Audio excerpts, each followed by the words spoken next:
Slum 1200 GGI Mob, and I'm back. Slum 1200 GGI Mob, and I'm back. Slum 1200 GGI Mob, and I'm back. Back.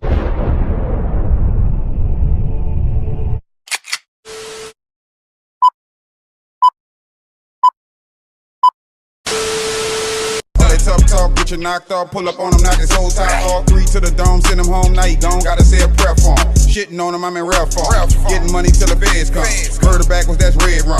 Rest in peace to my day one. Hustle game, that's A1. Get locked, never say nothing. I'm a dog, no head hunter. Who's my bad, I mean head buster. Known for pushing that straight pressure. 10 shit of that grill stretcher. 80 bands, you get the whole thing. 40 bands, you get a half a wing. 28 in that Ziploc. Roll it, wine it, don't TikTok. Empty the clip and then kick rocks. Gang related, no gridlock. I'ma grind until I hit the tits knock. Until the day they put me in the biz knock. Straight king shit, no TIP. Nigga disrespect, they gon' DIE. Slum 1200 GGI Mob shit, and I'm back. So on this episode of Certified Steppers, we gonna be talking about Fat Cat Nichols. So Fat Cat would be a kingpin from the Jamaica, Queens area, where he would actually be from down south. He would actually be from Alabama, and he would move to Jamaica, Queens, I want to say in like either the late 60s or the mid 70s. But Fat Cat would have a notorious empire. Lorenzo Nichols is accused of running the biggest crack operation in Queens and perhaps the city. He would be aligned with certain people like Kenneth Supreme McGriff from the Supreme team, Brian Glaze,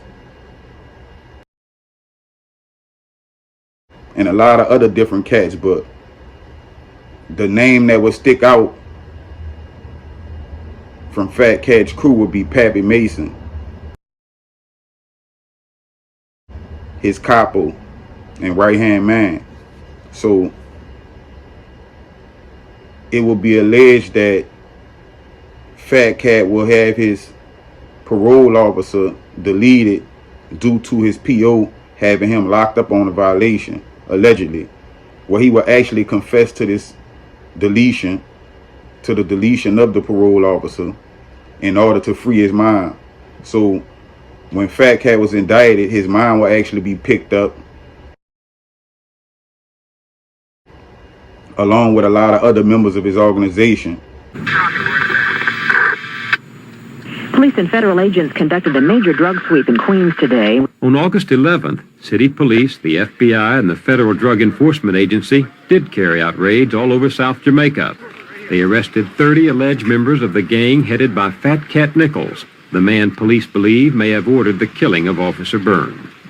There should certainly be a message here to even the most hardened drug lords that if they start fooling around with law enforcement as they did with Ed Byrne, they're really going to have to pay the price. But even this raid came only after a police officer was killed. And just a week after the arrest, police from the local precinct saw other drug gangs already moving in on Nichols' turf. Spread your legs and look at the car. Don't turn around and look at me. You got it? Yeah. It was business as usual for cops like Sergeant Ernie Nespresso. The minute we leave here, within 10 minutes, someone else will come in and sell. Pappy Mason will also be picked up as well for putting a hit out allegedly on a NYPD officer by the name that would Byrne. Police officer was murdered in New York City this morning. Death after death recorded in passing news briefs.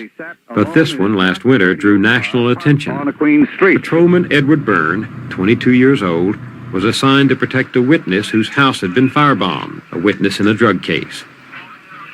It was an execution, a message from the drug dealers that South Jamaica is ruled not by government, but out of the barrels of guns. Byrne's father Matthew is himself a retired police officer. He saw in his son's death a warning that anarchy is growing fast in America's neighborhoods. For many years we've all heard about the so-called war on drugs. The drug peddlers are now telling us that they've declared war on society, and you and I are society.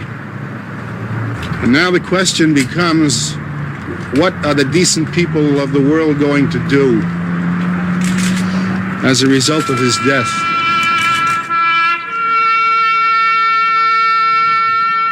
That speech struck home with Americans across the country and with the politicians. One thing was sure, citizens cannot stop the drug war. The drug war, down with drugs! Amen!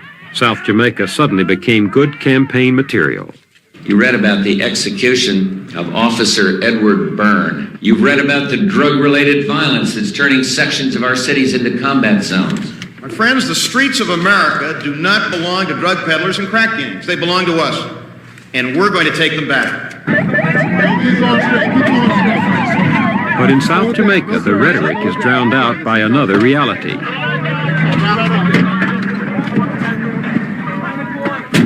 Where'd the other guy go? He went around the corner. For 2 years, the neighborhood has been the target of a special drug crackdown program ordered by the New York City Police Department. Murders here still rose by more than 30% last year, an increase blamed on crack. So this will be the downfall to Fat Cat's empire, because I don't really think that they had enough evidence to prosecute Fat Cat on the deletion of the parole officer at the time. But once Pappy went and deleted the police officer, that made the people come down hard, and they picked up Pappy Mason's mom, Fat Cat's mom, and probably a couple of other guys' moms too. But they actually played and used their moms against them, where they tried to use their moms against them. But Pappy Mason, he didn't even budge for his mom. His mom did 10 years before she was actually released, because he didn't want to cop out to the crimes he committed in order to free his mom. Now, a lot of people were saying that, a lot of people were going to say that Fat Cat Nichols was a snitch and this, that, and the third, because he didn't actually cooperate with the authorities.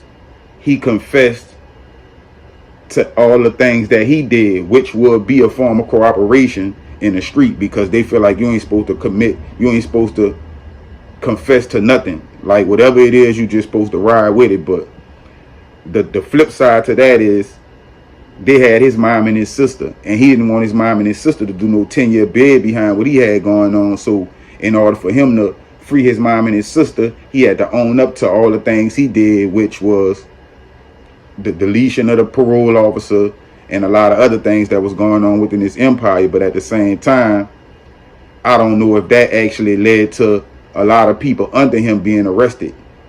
Because if that's the case, then yeah, it would be a foul. You feel me? But if nobody was arrested under him and he was just convicted of the crimes he did, and his mother and his sister was free, then I don't see no foul in that.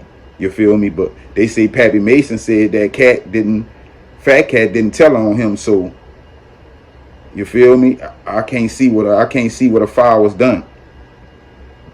You feel me? But I would hear a lot of speculation saying that Fat Cat was also the father of 50 Cent. I don't know how true that is, but you know, I didn't heard that a lot. You feel me? And I know 50 made a song called Ghetto Quran. Excuse me. Well, he spoke on Fat Cat being a snitch, but all I ever did was sell crack. I used to idolize Cat. Hurt me to my heart to hear that nigga snitched on Pat. How you go out like that? But then he doubled back and done an interview where he said he don't feel like Fat Cat was a snitch. For a lot of listeners, last question for all our listeners out there, who are some of your street gangsters that you looked up to that say, yo, that dude right there, put it down official? You know, well, yeah, Pat.